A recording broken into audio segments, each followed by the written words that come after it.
Hello friend, જય શ્રી કૃષ્ણ। આજે આપણે બનાવશું લીંબુ પાણી। તમે જોઈ શકો છો લીંબુ પાણી કઈ રીતે બનાવવાનું। ગરમીની ઋતુમાં આ વસ્તુ પી શકાય છે। સૌપ્રથમ લીંબુ લઈ લીધા, તકમરિયા લઈ લીધા, થોડું પાણી નાખી દીધું, ખાંડ નાખી, મીઠું નાખી દીધું।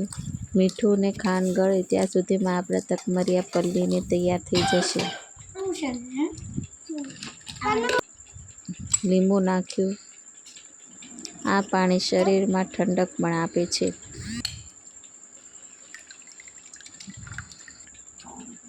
તકમરિયા ફૂલીને તૈયાર થઈ ગયા છે, તમે જોઈ શકો છો। ચિપ્સ નાખી દીધી લીંબુની। મારી ચેનલ ગમી હોય તો લાઈક, શેર, સબસ્ક્રાઈબર કરવાનું ભૂલશો નહીં। Bye bye.